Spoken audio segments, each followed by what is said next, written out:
బులెటిన్లో డీటెయిల్స్ చూస్తే breaking news చూస్తున్నాం.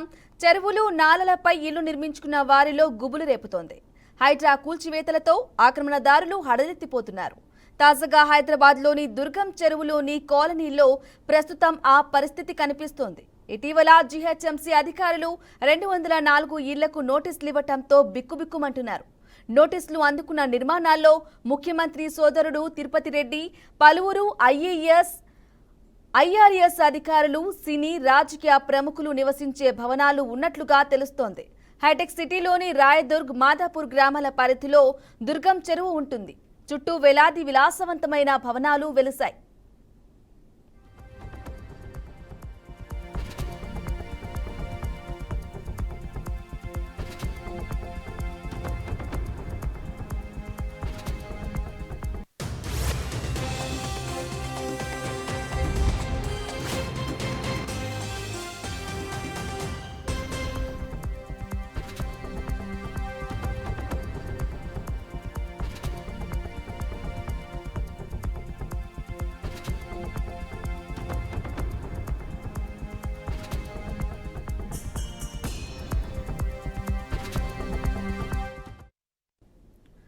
దుర్గం చెరువు ఎఫ్టీఎల్ కు సంబంధించి జీహెచ్ఎంసీ పాతిన హద్దురాళ్లను ఎవరూ పట్టించుకోవటం లేదు. దుర్గం చెరువు సగం భాగంలోకి నివాస ప్రాంతాలు, వాణిజ్య సముదాయాలు చొచ్చుకువచ్చాయి. 10 ఏళ్ల క్రితం ప్రాథమిక నోటిఫికేషన్ ద్వారా ఎఫ్టీఎల్ ను గుర్తించారు. ఆ తర్వాత తుది నోటిఫికేషన్ ద్వారా ఆ ప్రాంతానికి రక్షణ కల్పించలేదు. తొలుత గుట్టలుగా ఉన్న ప్రాంతంలో 100 ఎకరాలకు పైగా చెరువు విస్తరించి ఉందని అధికారులు అంచనా వేశారు.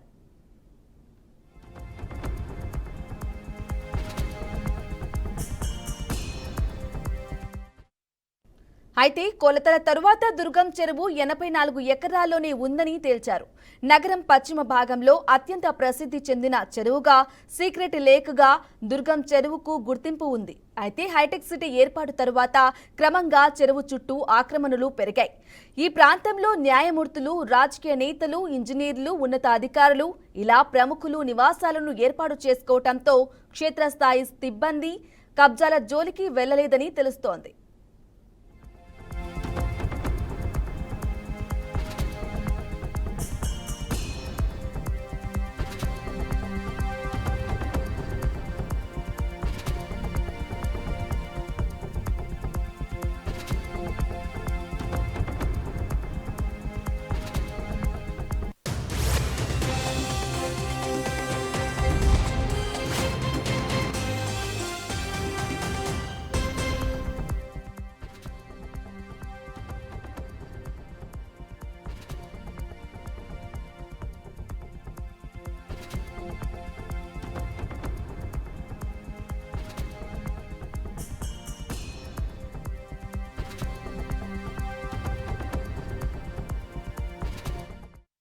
ఇక ఇదే అంశంపై మరింత సమాచారం ఇవ్వడానికి మా మేనేజింగ్ ఎడిటర్ చిదంబర్ అందిస్తారు. చిదంబర్ రెడ్డి, చెప్పండి. రామని మనం చూస్తున్నాము, ఏదైతే హైడ్రా ఒక్కొక్క స్టెప్ తీసుకుంటున్న నేపథ్యంలో హైరాన్ అయితే ప్రతి ఒక్కరిలోనూ ప్రారంభించామని చెప్పచ్చు. ఎందుకంటే హైడ్రా తీసుకున్న చర్యలు కానీ, వ్యవహరిస్తున్న తీరు కానీ ఖచ్చితంగా సామాన్య ప్రజల నుంచి ప్రశంసలు అందుకుంటారు. ఈ సందర్భంలో కొన్ని ప్రశ్నలు అయితే చాలా మంది లేవనెత్తారు. అందులో ముఖ్యంగా చూస్తే ఇది కేవలం కక్ష సాధింపు చర్యలో భాగంగా బీఆర్ఎస్ నాయకులకు మాత్రమే దీన్ని వర్తింపజేస్తున్నారంటూ వినిపిస్తున్న ప్రశ్నలకు సమాధానంగా ఇవాళ హైడ్రా తీసుకున్న చర్యలు ఏవైతే ఉన్నాయో ఖచ్చితంగా సమాధానంగా చూడవచ్చు. ఎందుకంటే మనం చూస్తున్నాం, స్వయంగా ముఖ్యమంత్రి రేవంత్ రెడ్డి బ్రదరు తిరుపతి రెడ్డి ఉన్న ఇంటికే ఇవాళ హైడ్రా నోటీసులు జారీ చేయడము, 30 రోజుల్లోగా మీరు దీనిపైన సంతృప్తికర సమాధానం ఇవ్వకపోతే ఖచ్చితంగా కూల్చివేస్తామంటూ ఆయన నోటీసులు ఇవ్వడం అనేది ఇవాళ ఒక చర్చనీయాంశంగా మారింది. రాష్ట్ర వ్యాప్తంగా మాత్రం దీని మీద పూర్తి స్థాయిలో సంతృప్తి అయితే వ్యక్తమవుతుంది. ముఖ్యంగా చూస్తే ఏదైతే దుర్గం చెరువు గురించి మాట్లాడితే, దుర్గం చెరువుని 10 ఏళ్ల నుంచి దాన్ని సీక్రెట్ లేక్ గా చెప్తుంటారు. ఎందుకంటే అది పెద్దగా ఎక్స్పోజర్ ఉండదు. ఆ తర్వాత కాలంలోనే దాన్ని డెవలప్ చేసే క్రమంలో దుర్గం చెరువుకు సంబంధించి చాలా కీలకంగా మారింది. అయితే ఈ సందర్భంలో దుర్గం చెరువు దాదాపుగా 100 ఎకరాల్లో ఉంటుంది అనుకుంటే ఇప్పుడు దాదాపు 87 ఎకరాలకు మాత్రమే పరిమితమైంది. 13 నుంచి అనేది చాలా వరకు అంటే 50% ఆల్రెడీ ఇప్పటికే చూసుకొని లోపలికి వచ్చాయన్న దాంట్లో కొన్ని అనుమానాలు. అందులో ముఖ్యంగా చూస్తే మాత్రం అక్కడ అంటే మాదాపూర్ నుంచి దుర్గం చెరువుకి వెళ్లే కాలంలో నెక్టర్స్ కాలనీ కావచ్చు, డాక్టర్స్ కాలనీ కావచ్చు, ఆ పక్కనే ఉన్న కావూరి హిల్స్, ఇవన్నీ కూడా ఎఫ్టీఎల్ పరిధిలోకే వస్తాయి. ఎందుకంటే ఫస్ట్ తుది జాబితా రాకముందు అంటే ఫస్ట్ ఇనిషియల్ ప్రిలిమినరీ ఇన్ఫర్మేషన్ ప్రకారం వేస్తున్న హద్దురాల్లో ఆ తర్వాత ఫైనల్ రిపోర్ట్ రావడం కన్నా ముందే ఇదంతా మొత్తం జరుగుతుంది. అయితే ఆ విషయంలో జిహెచ్ఎంసీ కూడా పెద్దగా పట్టించుకోలేదు, అన్నది ఒక విమర్శలు కూడా ఉన్నాయి. బట్ ఈ సందర్భంలో మాత్రం ఖచ్చితంగా స్ట్రిక్ట్ గా ఉంది హైడ్రా. ఎక్కడైనా సరే చెరువుల్ని, కుంటల్ని, ముఖ్యంగా ఇలాంటి కాస్టి భూముల్లో ఎవరైనా ఆక్రమించారంటే మాత్రం వాళ్ళ మీద చర్యలు ఉంటాయని చెప్పడం కోసము ఈ చర్యలు తీసుకున్నట్టు తెలుస్తుంది. ఎందుకంటే ఇప్పుడు మనం మాట్లాడుకున్న నెక్లెస్ కాలనీ కానీ అదే కావూరు హిల్స్ లో కేవలం రాజకీయ నాయకులే కాదు, ఐఆర్ఎస్ ఆఫీసర్లు, ఐఏఎస్ ఆఫీసర్లకు సంబంధించిన ఇళ్లు కూడా అక్కడ ఉన్నాయి. కాబట్టి వీటన్నిటిపైన కంపల్సరీ చర్యలు తీసుకునే భాగంగానే ముందుకెళ్తారు. ఇందులో భాగంగా వాల్టా చట్టంలోని 23వ సెక్షన్ లోని సబ్సెక్షన్ 1 ప్రకారం వాళ్ళకి ఇప్పటికే నోటీసులు జారీ చేశారు. ఈ నోటీసులు 30 రోజుల్లోగా వాళ్ళకి సంతృప్తికర సమాచారం ఇవ్వకపోయినా, ఆ సమాధానం వాళ్ళకు సంతృప్తికరంగా అనిపించకపోయినా సరే కంపల్సరీ కూల్చివేతలు ఉంటాయన్న విషయాన్ని అయితే దాంట్లో చెప్పారు. ఇది ఓవరాల్ గా చూస్తే మాత్రం హైడ్రా ఏదైతే చర్యలు తీసుకుంటుందో, హైడ్రా తీసుకుంటున్న చర్యల నేపథ్యంలో ఓవైపు ఫామ్ హౌజులు కానివ్వండి, అంటే అవుట్స్కట్స్ లో ఉన్న చెరువులను కాపాడమే కాదు, సిటీ మధ్యలో ఉన్న చెరువుల్ని కాపాడే విషయంలో కూడా అంతే స్ట్రాంగ్ గా వెళ్తున్నాం, మేము స్ట్రింజెంట్ గా వ్యవహరిస్తున్నాం అన్న విషయాన్ని అయితే హైడ్రా చెప్పినట్టుగా అయితే మనం చూడాల్సిందే. అలాగే చిదంబరెడ్డి చెప్పండి, చెరువు చుట్టూ, దుర్గం చెరువు చుట్టూ పలువురు ప్రముఖుల నివాసాలు ఉంటున్నారు. అందులో భాగంగానే ప్రముఖుల్లో సీఎం సోదరుడి నివాసం కూడా ఉంటున్నారు. అలా వారి నుంచి ఎటువంటి స్పందన ఉండబోతుంది ఈ హైడ్రాకి సంబంధించి? అయితే ప్రస్తుతానికి ఇప్పుడు మనం జనరిక్ గా చూస్తే మాత్రం హైడ్రా ఎవరికైతే నోటీసులు ఇస్తుందో, నోటీసులు ఇచ్చిన వెంటనే వాళ్ళు హైకోర్టుకు వెళ్లి స్టే తీసుకునే ప్రయత్నం చేస్తున్నారు. మనం చూస్తాం నిన్న మర్రి రాజశేఖర రెడ్డి అంటే మల్లారెడ్డి, మాజీ మంత్రి మల్లారెడ్డి అల్లుడు కూడా ఇదే తరహా నోటీసులు అందుకున్న వెంటనే ఆయన హైకోర్టుకు వెళ్లారు. సమాధానం అంటే అతనికి ఇప్పుడున్న యథాతథ స్థానాన్ని కొనసాగించాలని కూడా తాను కూడా స్టే తీసుకునే ప్రయత్నం చేశారు. ఇదే తరహాలోనే మనం చూస్తాం మొన్న జన్వాడ ఫామ్ హౌస్ విషయంలో అది జరిగింది. ఎన్కన్వెన్షన్ కూల్చివేత సమయంలో కూడా అదే చేశారు. కాబట్టి వీళ్ళందరూ మొదటగా వీళ్ళకి సమాధానం ఇవ్వడానికి కన్నా ముందు హైకోర్టు తలుపులు తట్టే ప్రయత్నం అయితే చేస్తారు. బట్ అదే సందర్భంలో నిజంగానే ఎఫ్టీఎల్ ప్రాజెక్ట్ సంబంధించి ఒకవేళ ఆ బఫర్ జోన్ లో లేకపోతే వీళ్ళు వాళ్ళకి ఇచ్చే సమాధానంలో ఏదైతే వాళ్ళ దగ్గర ఉన్న డాక్యుమెంట్స్ కానివ్వండి, లేకపోతే పాత మ్యాప్లు ఏవైనా ఉంటే చెరువుకు సంబంధించిన నోటిఫై చేసిన ఇన్ఫర్మేషన్ ఏదంటే దాంతో వాళ్ళు సమాధానం ఇవ్వచ్చు. బట్ యూజువల్లీ ఇప్పుడున్న దాని ప్రకారము హైడ్రా మాత్రం పూర్తి స్థాయిలో ఇన్ఫర్మేషన్ తీసుకున్న తర్వాత దాదాపుగా గత 15 సంవత్సరాల నుంచి ఉన్న మ్యాప్లని గూగుల్ మ్యాప్స్ తో పాటు శాటిలైట్ మ్యాప్స్ అన్నింటినీ అనలైజ్ చేసిన తర్వాత నోటీస్ ఇస్తున్నారు. కాబట్టి వీళ్ళకున్న ఒకటే ఆప్షన్ ప్రస్తుతానికి హైకోర్టుకు వెళ్లి వాటిని కూల్చివేయకుండా ఉండడం, అందులో రెవెన్యూ చట్టానికి సంబంధించిన కొన్ని విషయాలు కూడా పరిగణలోకి తీసుకోవాలని చెప్పి కోరుతున్నారు. ఇప్పుడు అదే సందర్భంలో ఈ పర్మిషన్లు ఇచ్చిన వాళ్ళు కానివ్వండి, ఈ పర్మిషన్లు ఇచ్చే క్రమంలో అప్పుడున్న అధికారులకు సంబంధించిన డిస్కషన్ కూడా కొన్ని సందర్భాలు తీసుకొస్తున్నారు.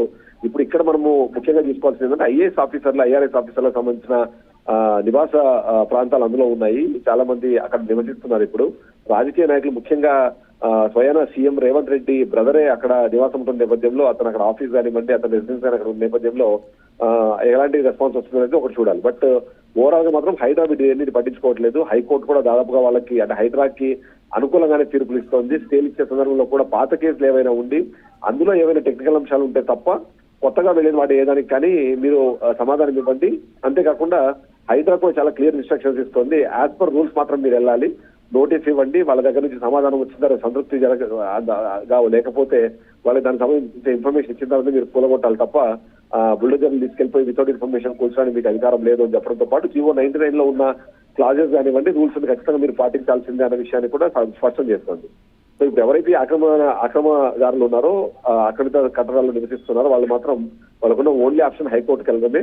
హైకోర్టుకి వెళ్ళిన తర్వాత అక్కడి నుంచి వచ్చే రెస్పాన్స్ బట్టి వీళ్ళ నెక్స్ట్ స్టెప్ అయితే ఉండాల్సిన పరిస్థితి కనిపిస్తోంది. బ్రాహ్మణి అలాగే చిదంబరెడ్డి చెప్పండి, అలాగే హైడ్రా కమిషనర్ ఒకానొక సందర్భంలో కూడా చెప్పున్నారు, ఆక్రమణలకు చేసుకున్న వారిలో ఎంతటి వారున్నా సరే మా పార్టీ వారి పార్టీ అని సంబంధం లేకుండా ఏ పార్టీ అయినా సరే ఎంతటి వారైనా సరే మేము చర్యలు తీసుకుంటాము, అది నిజమని రుజువు అయితే అని చెప్పి ఉన్నారు. దీనిపై చర్యలు తీసుకుంటారంటారా? హైడ్రా కమిషనర్ మొదటి నుంచి చెప్తోంది ఇది స్వయం ప్రతిపత్తి కలిగిన ఒక సంస్థలాగా బిహేవ్ చేసే ప్రయత్నమే చేస్తోంది.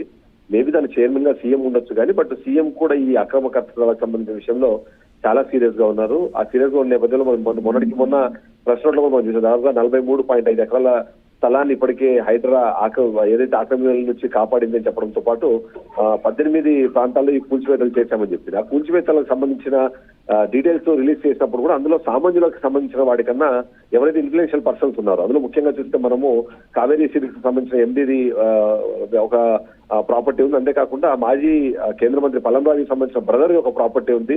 ఇట్లా చాలా పెద్ద పెద్ద వాళ్ళ ప్రాపర్టీస్ ఉన్నాయి కాబట్టి డెఫినెట్లీ మేము కూల్చివేతలకు సంబంధించి ఎన్కన్వెన్షన్ లాంటి వాటిని కూడా ఎగ్జాంపుల్ గా చూపిస్తూ కూల్చివేతలకి ఉన్న ఒకటే ఒక క్రైటీరియా, అది ఆక్రమిత ప్రాంతం అయి ఉండాలి.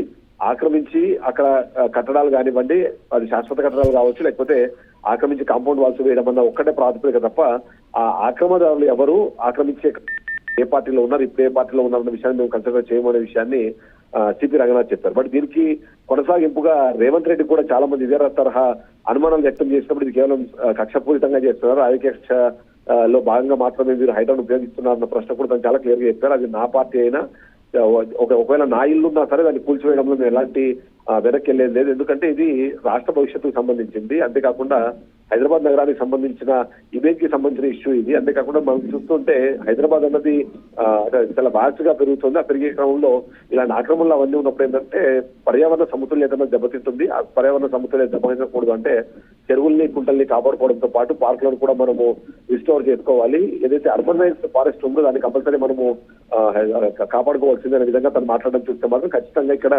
రాజకీయ కక్షాలు అన్నదేమీ ఉండకపోవచ్చు. అంతేకాకుండా దీనికి తగ్గట్టుగా కోర్టులు కూడా దీనిలో ఇంటర్వ్యూన్ అవుతున్నాయి కాబట్టి అన్లెస్ అంటిల్ కోర్టు ఇంటర్వ్యూన్ అయ్యి నో అని చెబితే తప్ప వీళ్ళు ఆగట్లేదు అన్న విషయం అయితే మనకు చాలా క్లియర్ గా అర్థమవుతుంది. సో సిపి రంగనాథ్ చేసిన స్టేట్మెంట్, సీఎం రేవంత్ రెడ్డి వ్యవహరిస్తున్న తీరును బట్టి చూస్తే మాత్రము ఇందులో పార్టీలకు అతీతంగానే ఈ కూల్చివేతలు ఉండబోతాయన్నది అయితే మనం చెప్పవచ్చు. Right Chidambareddy, thank you for the updates.